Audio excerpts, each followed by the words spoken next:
नमस्कार. आज 3 ऑक्टोबर 2023 वार आहे मंगळवार. लोकसत्ता वृत्तपत्र विश्लेषणमध्ये आपलं स्वागत आहे. पहिली बातमी. बिहारमध्ये ईबीसी ओबीसी 63%. नितीश कुमार सरकारचे सर्वेक्षण जाहीर. महाराष्ट्रातही ओबीसी जनगणनेची वाढती मागणी. पहा, अगदीच गेल्या वर्षी डिसेंबरमध्ये म्हणजे डिसेंबर 2022 त्यानंतर जानेवारी 2023मध्ये खऱ्या अर्थाने जातीय गणनेला किंवा जात जनगणनेला बिहारमध्ये सुरुवात झालेली होती.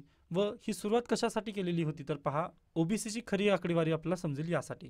आता याच्या पूर्वी जातगणना केव्हा झालेली आहे तर 1931ला झालेली आहे. व 1931मध्ये जेव्हा जातगणना झाली होती त्यावेळेस आपल्याला ओबीसीची आकडेवारी 54% दिसत आहे.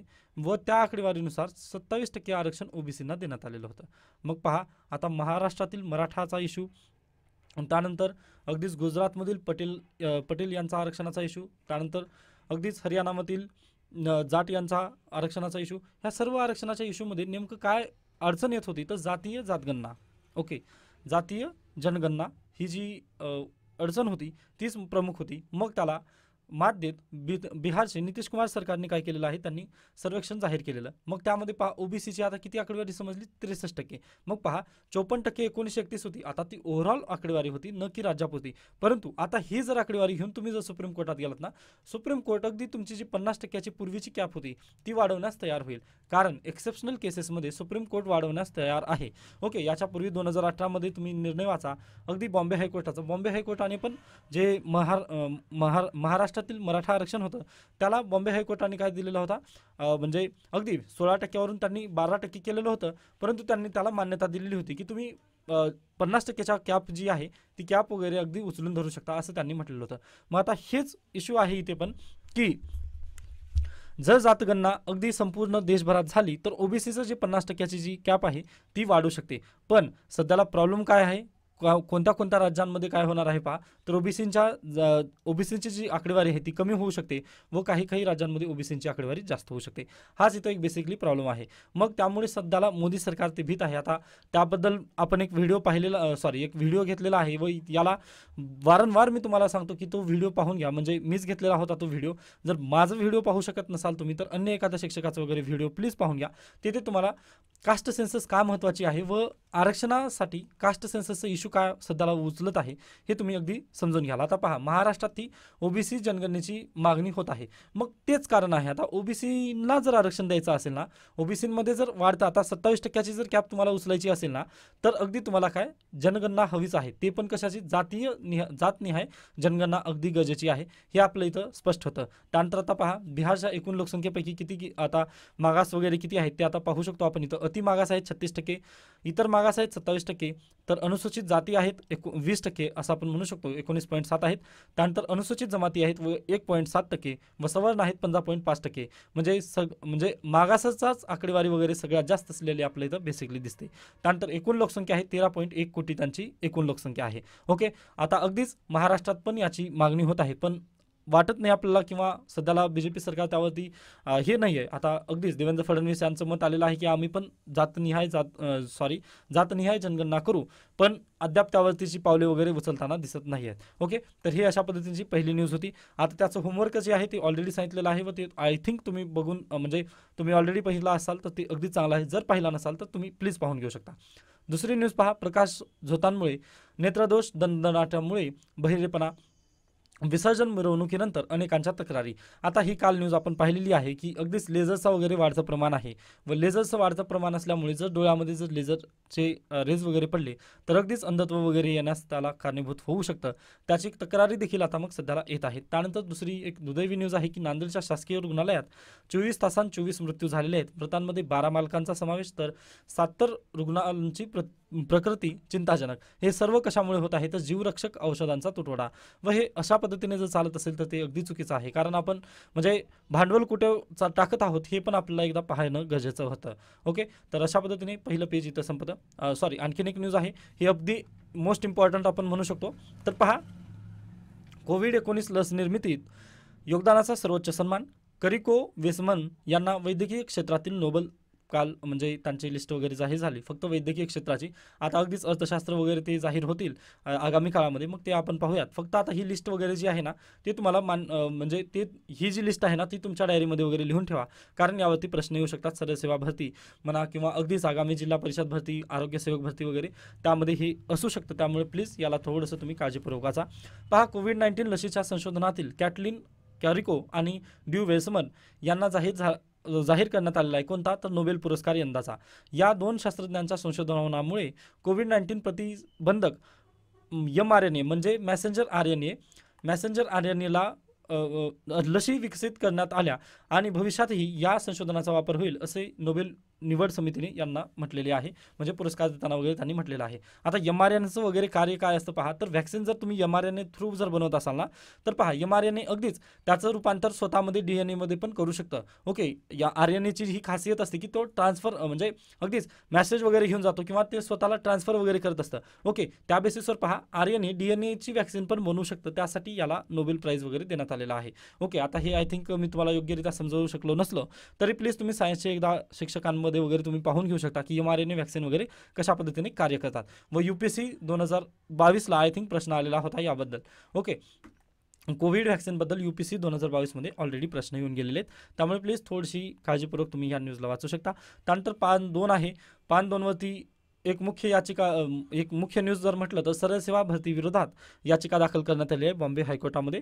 गैरप्रकार झाल्याच्या घटना समोर आल्याने SIT स्थापन करण्याच्या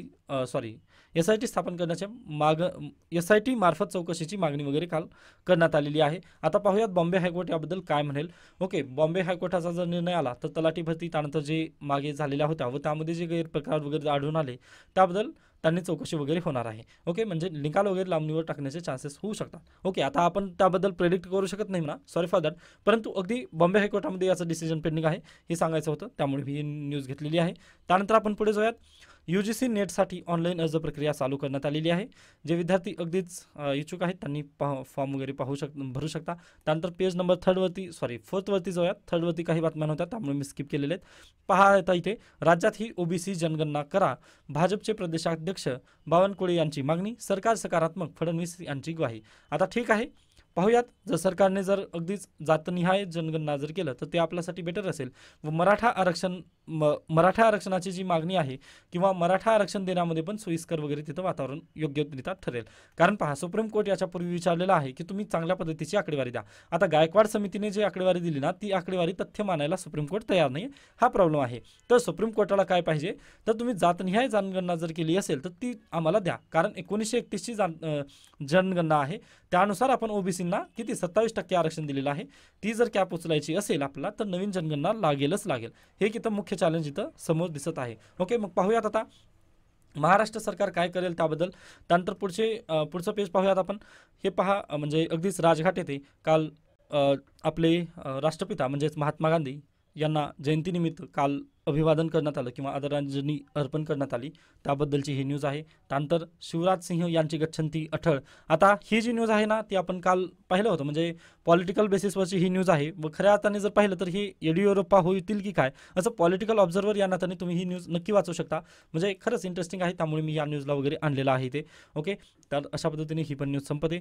त्यानंतर पुढची बातमी पहा, म्हणजेच पुढचं पेज. आता इथे पहा, नारी शक्ती वंदन हे पुढचे पाऊल म्हणजे किंवा पुढले पाऊल हे कशामुळे आहे किंवा का गरजेचं होतं वगैरे असं त्यांनी म्हणजे ठसवून वगैरे भरून दिलेलं आहे तुम्हाला. जर शक्य झालं तर तुम्ही वाचून घेऊ शकता, पण मला याबद्दल जास्त काही हे वाटलं नाही, म्हणजे हेवा वगैरे वाटलं नाही की असा परीक्षेला वगैरे प्रश्न येईल. हां, त्याचे फायदे आपल्याला नक्कीच पाहिजे आहेत, परंतु असं पण नाही की म्हणजे पूर्ण BJPनंच वगैरे हे काम केलं तसा, त्यामुळे मी याला स्किप करत आहे. जर शक्य झालं तर तुम्ही वाचून घेऊ शकता.